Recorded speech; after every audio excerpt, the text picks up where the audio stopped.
They said, oh, but you've got lovely teeth. And I said, no, I've got this patch of gingivitis down here, and I pulled my lip down to show them. And they're all going, oh, yes, that looks bad. Well, he'll clear that up. Oh, yes, he's very good, my dentist. I have a colleague who is a periodontist who solemnly instructed one of my patients in how to get rid of a little bit of gingivitis. He wasn't terribly amused when the gingivitis was removed from her mouth and handed to him.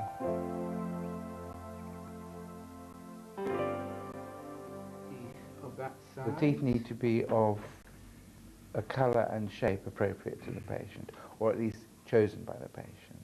And then these nice-looking teeth in the right positions need to emerge from nice-looking gums, I mean from real-looking gums. And this requires that they're not all one colour, because gums aren't. So they've got to be not only carved beautifully, like real gums, but they have to have subtle variations in colour, which will mean that even somebody who knows a lot about it can be deceived into thinking that these are real ones. It looks like you had smaller... This is a film about how these effects can be achieved. To some dentists and technicians, the subtleties may sound excessive, but the difference they make is tangible to the patients themselves. For Jenny, it's her first appointment with Dr. Besford. They're choosing her new teeth. I'm forever looking in people's mouths. I notice their teeth, and I notice how no two sides are the same. They're all so different. And I look for the sharp teeth and the angled teeth, and then the colour. And some people's teeth, I look with such envy and longing at them. And then I'll put this over your nose. Jenny lost her teeth when she was 15. She has lived with inadequate dentures for 33 years. Dr. Besford calculates the size of Jenny's original teeth from photographs of her as a child when she still had them. He uses the distance between her eyes, which doesn't change after the age of 7, to scale the photographs up. The width of her original central incisors is their width in the photo times the real pupil distance over the photographic pupil distance.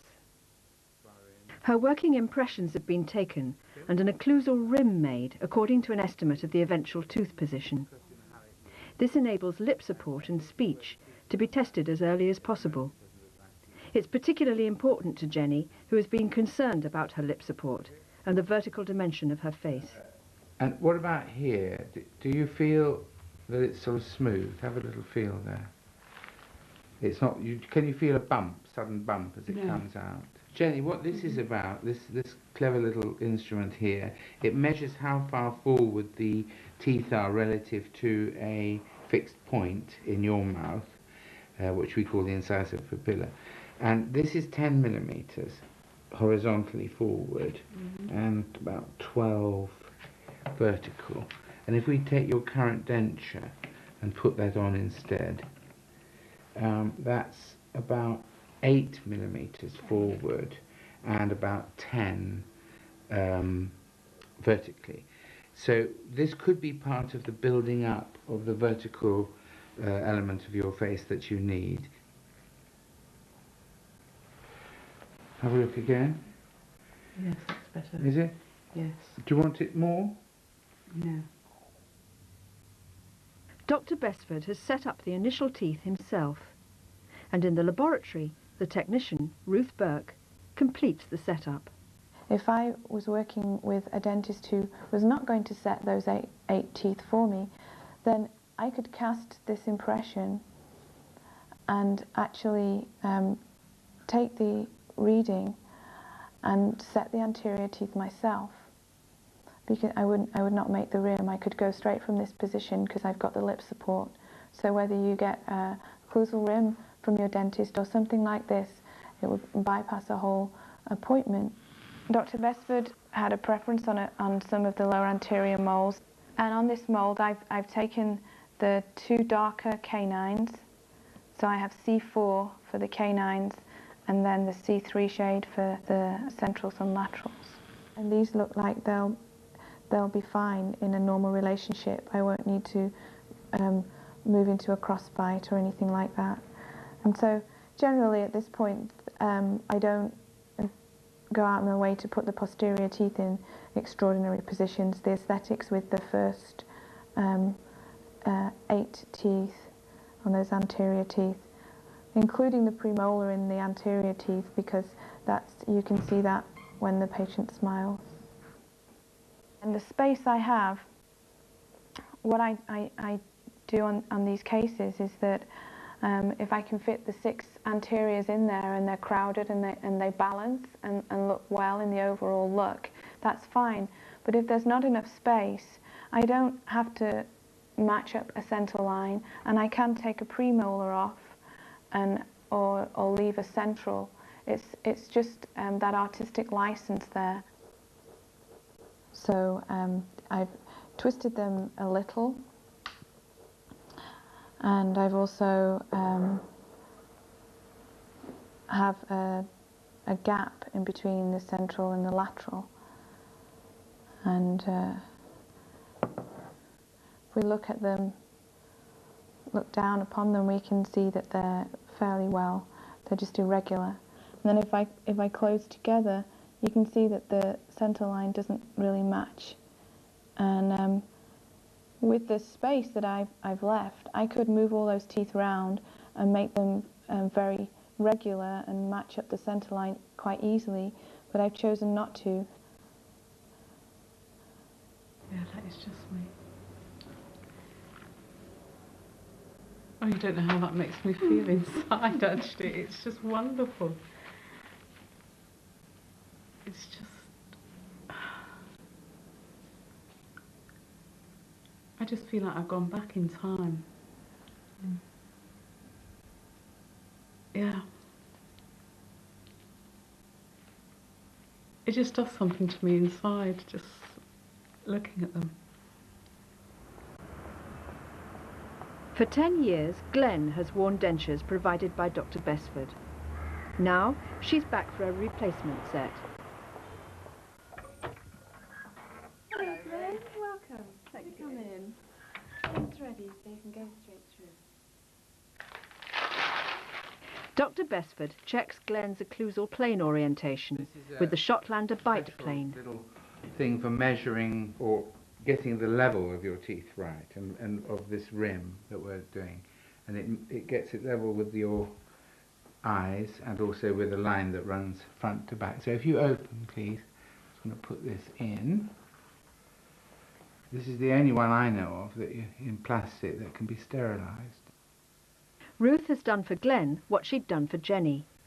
The teeth are set in wax and need to be tried in. When Glenn and Dr. Besford are happy with them, Ruth will carve the gums. Well, I don't know. Anyway, that's very nice. What do you think? It doesn't matter what I think. Have a look. But look really well. It needs to go in a bit. Okay, right. I think you look at people and you do see gums when they're speaking to you, when they laugh, and it's these things that subconsciously register. And you think, they've got false teeth. But when they look so natural, and you can see roots and things and lumps and bumps and bits of gingivitis on the gum, and but it just doesn't occur to you that they have got dentures, and you're secure in that knowledge, which is rather nice.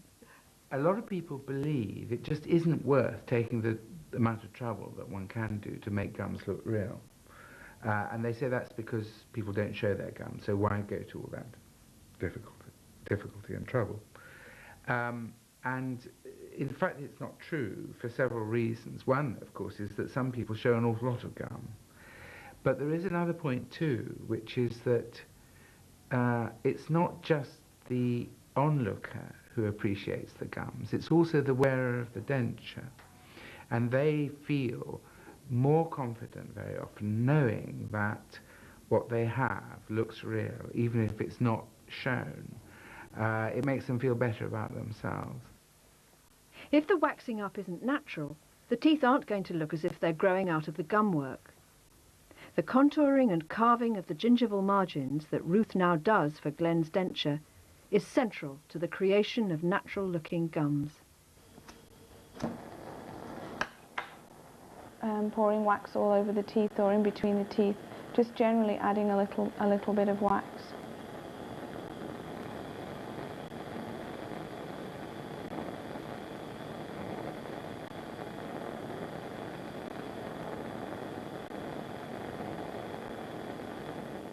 On this impression, you can see that anteriorly it's a very narrow flange, and posteriorly we've kept the whole depth and width of the sulcus on this case. And so it's important when you add this wax that you don't thicken that anterior flange there, because it's been thinned out for a purpose. The patient really feels that when it's really thick up there. And also if we have, on this case, we have a nice progression from where the tooth's positioned, falling back to be able to carve an eminence. If I had a thick flange out here, then you can't get that progression. So now I'm going to just carve around and get the basic gingival margins before then I add some of the more natural contours. And the thing that I do here when I'm just carving around the margins is I use a lacron. And it's a fairly blunt lacron, and this edge I hold at 90 degrees when I trim round, so I get a nice ledge that I can round off to form a gingival margin. So once I've gone round and just exposed the crown height of each tooth, that's a very regular formation. Each one is the same, and it looks very fake, really. It does not look real. It's too perfect. So then that's when I start to use an additive technique, and this way it's easier to look at it from the opposite way and use gravity to help you with the molten wax when you're forming papillas.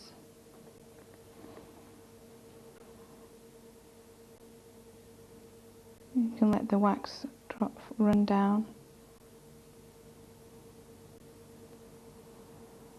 And where I didn't have enough wax around the bulbous root on the canine, I add some. While that's setting, I'm just develop this little area where we were showing the recession. We can see it clearly, and when this patient smiles, no one will really see that. But when the patient takes it out of her mouth and looks at it, she recognizes that. People don't always, even if they don't know anatomy, they look at something and it just looks familiar, it looks real. They see it and it has value to them. Now I'm just going to define the margin a little better, and I use, this is a worn half Hollenbeck, and I also, you have your favourite instruments. I have a number 4 PK Thomas, and that's very sharp, so I use that right at the end finishing point for really mimicking the free gingival margin, and I also use the other end of it that's curved around to fit the shape of a tooth, but I save that just for the end, so I won't wear it away. So just for carving, I have the blunt lacron and just a half Hollenbeck. And I just take the floss down and clear any wax. I'm trying to get that. And you can see the wax on the floss. Once she's satisfied with the contour of the gums, Ruth lightly flames the wax and adds texture. This process is called stippling. And I just flame one area at a time, and while the wax is still soft, I press a piece of sponge in. Has to be fairly soft. And I'm just lightly catching those margins. If the wax is too molten, the sponge will go in too deeply. And where I've just flamed, I go around and clear the margin, and you get a tiny bit of wax. I lightly flame where I press the sponge, and it brings up that mottled orange peel effect. And we can see there the light catching. It breaks up the light on the denture, and on the finished denture, where you don't have a high polish, that looks very natural. The gums are finished, and Ruth now prepares to wax up a palette modelled on the impression of Glenn's mouth. Now I've cut the palette out. Easiest method here is with a pencil, mark where the patient's natural rouge is, taking the simplest lines.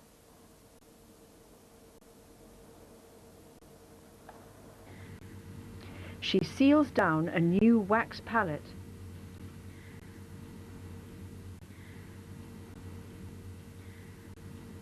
And paints with wax the highlighted ridges of Glenn's own rouge.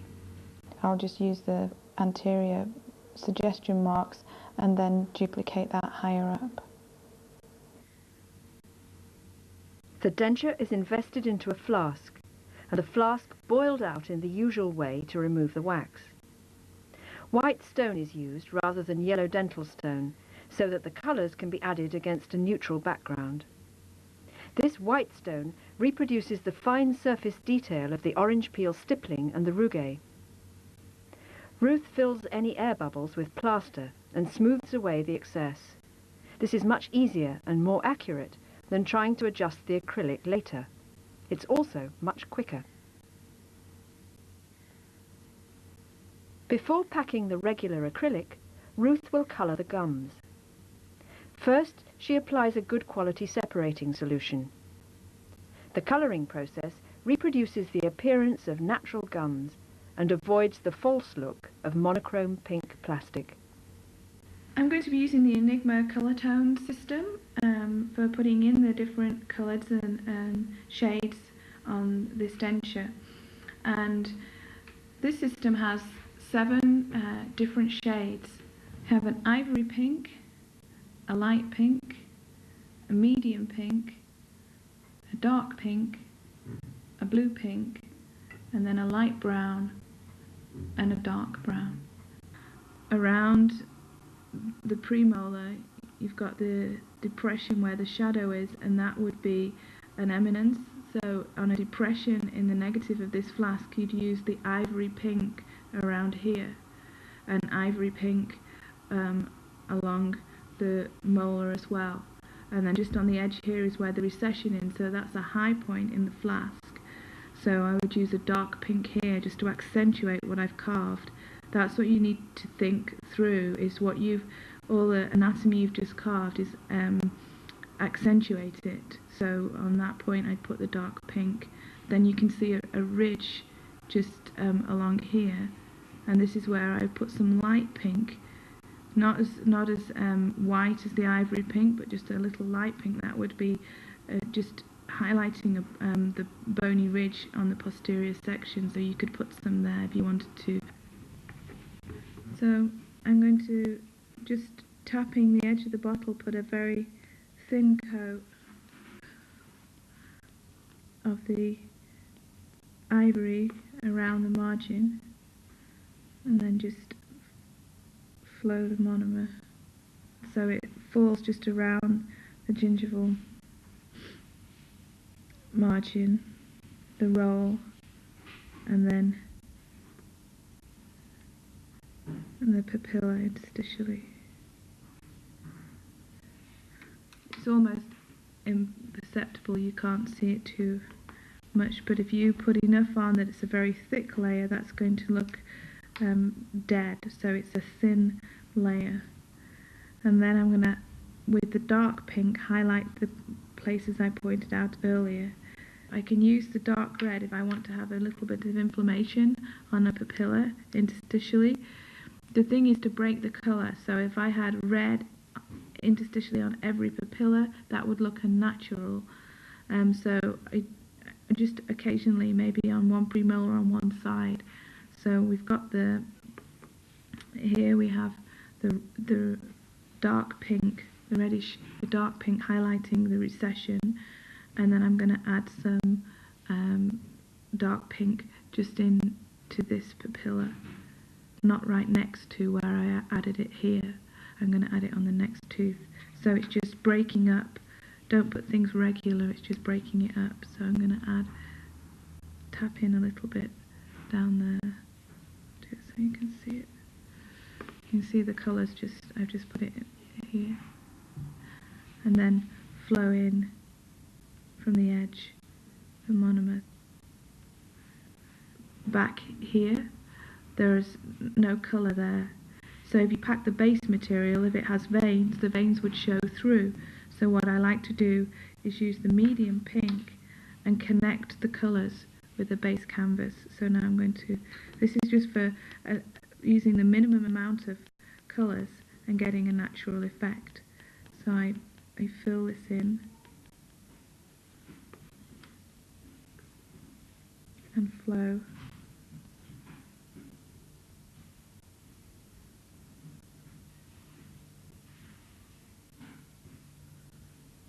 Monomer.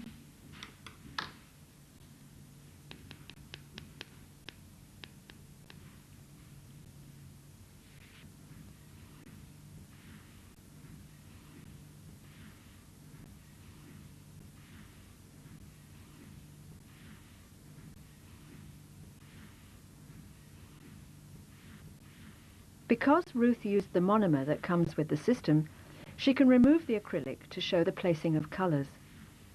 This is useful if one needs to correct errors.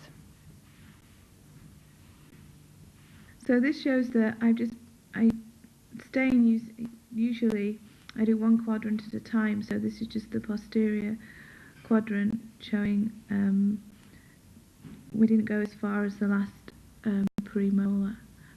Yeah, so we just have the 5 and the 6 here, but it shows the edge of the flange on the lower, and this is the dark pink colour, and then we go into the light pink here, and then I put the dark pink just where we had that was a highlighted point, but it is in fact a depression, and it was around the tooth where we had some recession. And then here you can see the difference. This is drying out now, so it looks very pale, but it wouldn't be this pale against the tooth. This is the ivory pink, and then the next papilla, the margin there, I used the dark pink just to split up the two colours, so it wasn't regular each one. And this is the effect you can get just using 3 of the tones. The remainder of the flask is packed with acrylic resin and pressed. This process can also be used with injection moulding systems. After heat curing, the finished denture is ready to be broken out of the flask. When the top of the flask was filled, Ruth poured the stone only up to the level of the tops of the teeth, so that their cusps can just be seen. A separating film was painted onto this surface when it was set, and a final topping of a different colour stone poured into the flask. I break that away, and now I can see the tips of the teeth, and I know exactly where to break this out without having to, if you use a saw or a pneumatic drill and you're wondering where your teeth were, you don't want to chip the edge of a tooth. The result of Ruth's work can now be seen. The upper denture is of particular concern to this patient, and on this case there are very prominent eminences around each tooth where Ruth has used the eye, ivory pink. The L, light pink, is then blended above it to give a pale gingival effect which looks very natural and healthy in the mouth. Enigma colour tone D, dark pink, has been placed to accent the area where the lateral is, and also the frenulum area between the centrals. This pale gingival effect can also be seen clearly around the lower anteriors.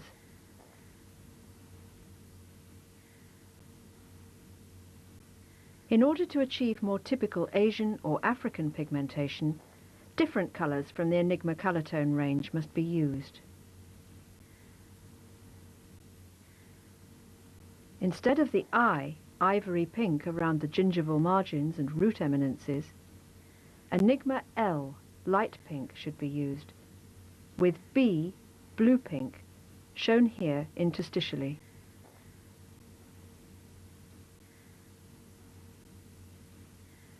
The Enigma D, dark pink, accents the recession around the molar, and the Enigma LB, light brown, is layered behind it to give a brown effect with mottled density.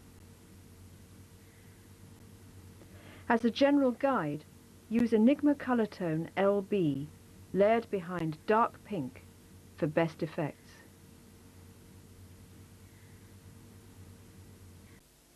They feel wonderful. Why? They feel just like my own teeth. I just wish more dentists and more technicians wore dentures, because then they would understand the importance of what you can't see. It makes so much difference. They actually feel from the inside as though I've got my own teeth again. It's just, I don't know, it's something about the shape of them, just the way they feel on your tongue.